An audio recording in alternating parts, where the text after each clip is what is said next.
Vamos a tratar justamente este tema del gas. Ustedes recordarán que Ollanta en su campaña presidencial, ofreció que el balón iba a estar a 12 soles. Balón de gas a 12 soles. Después, luego de que saliera presidente y que esto no ocurriera, el balón de GLP casero, el de 10 kilos, no bajó. Él trató de explicar de que esto se había malentendido. Lo que él quiso decir es que no iba a bajar el balón de gas GLP a 12 soles, sino que el equivalente de gas natural que iban a llegar a todas las casas, de esos 10 kilos de gas, iban a costar 12 soles. Y evidentemente el gas natural es bastante más barato que el de gas licuado de petróleo, que además se importa al Perú, se trae. Con las divisas altas como están, cuesta más caro comprarlo en el extranjero. Pero finalmente, ¿qué es lo que ha pasado? ¿Se ha masificado como se debería el gas natural para las viviendas? Evidentemente que no. Y lo que ha dicho el presidente de la República, Pedro Castillo, es que se va a comprar el pleito, ¿no?, de recuperar el gas de camisea. Es lo que ha dicho, recuperar el gas de camisea para todos los peruanos. ¿Es que acaso el gas de camisea está secuestrado? ¿No llega a los peruanos por contratos perversos? ¿Qué es lo que está pasando con el gas de camisea? Eso se lo vamos a preguntar a Luis Espinosa, profesor de Sant, que ya está con nosotros. ¿Qué tal, Luis? ¿Cómo estás? Muy buenas tardes. Buenas tardes, ¿qué tal? Esto de recuperar el gas el gas de camisea para todos los peruanos puede sonar a frase muy bonita, pero ¿es que acaso se necesita recuperar o se necesita más bien una política de masificación que hasta ahora el Estado no ha implementado? Así es, tal como lo dices tú, o sea, no tenemos que recuperar nada porque nada se ha perdido. Para masificar, por ejemplo, debemos tener en cuenta que una casa consume 20 pies cúbicos diarios de gas, para ponerlo en esa unidad. Entonces, 1 millón de casas consumiría 20 millones de pies cúbicos. Más o menos el potencial de conversión de todo el país son 5 millones de casas. Hablamos de 20 por 5, son 100 millones de pies cúbicos por día. Ya. Camisea produce mucho más que eso. ¿Cuánto? 1.500 millones de pies cúbicos por día. De esos, 300 millones no se usan y se reinyectan. Por lo tanto, no es que falte gas, lo que falta es infraestructura de transporte y de distribución. Hoy día se lleva el gas en camiones al norte y al sur, pero eso es insuficiente, porque esa infraestructura, llevarlo de esa forma es muy cara. Entonces, no tenemos hoy día que discutir con el productor. El productor tiene una capacidad enorme de producción. Claro. O sea, lo que falta es infraestructura de transporte. Y eso demora en construir 3 años. ¿Qué tiene que ser a través de gasoductos? Tiene que ser, si queremos llevar a todo el país a un buen precio y tener volúmenes importantes, hay que ser ductos. No hay otra forma. Como el gasoducto sur, que fue una mala experiencia porque se entrometió la corrupción de por medio. Claro, ese es el problema. Pero el proyecto es todos los países que desarrollan gas hacen ductos.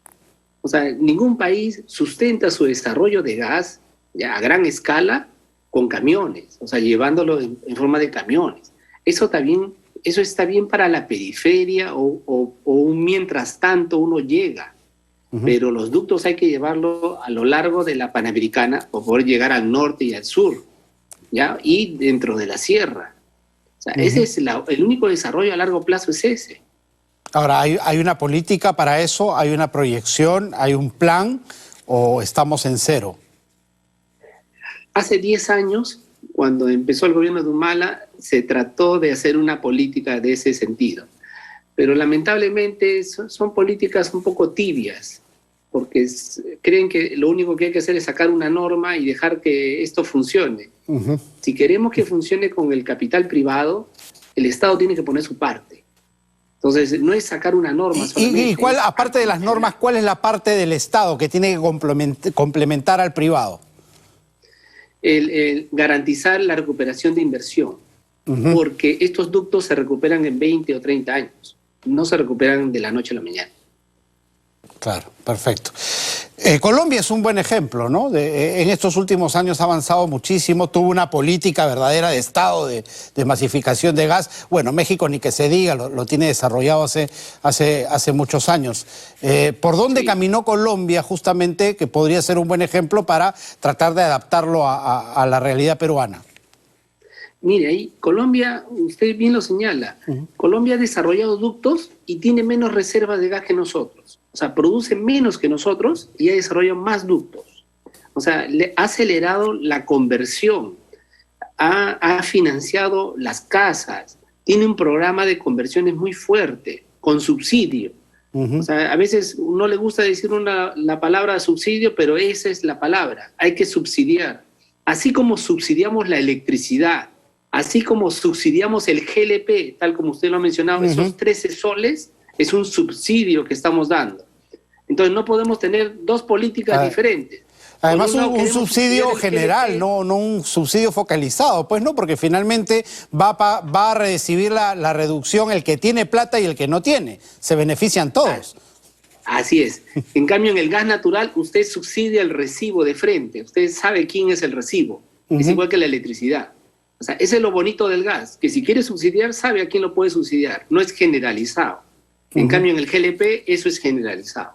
Claro, perfecto. Queda clarísimo. Y bueno, necesitamos pues transitar por una verdadera política de Estado, porque sería una equivocación irse contra el productor que tiene el producto ahí y que de todas maneras lo tiene que vender, sea aquí o afuera, ¿no es cierto? Porque si no, lo reinyecta como está ocurriendo.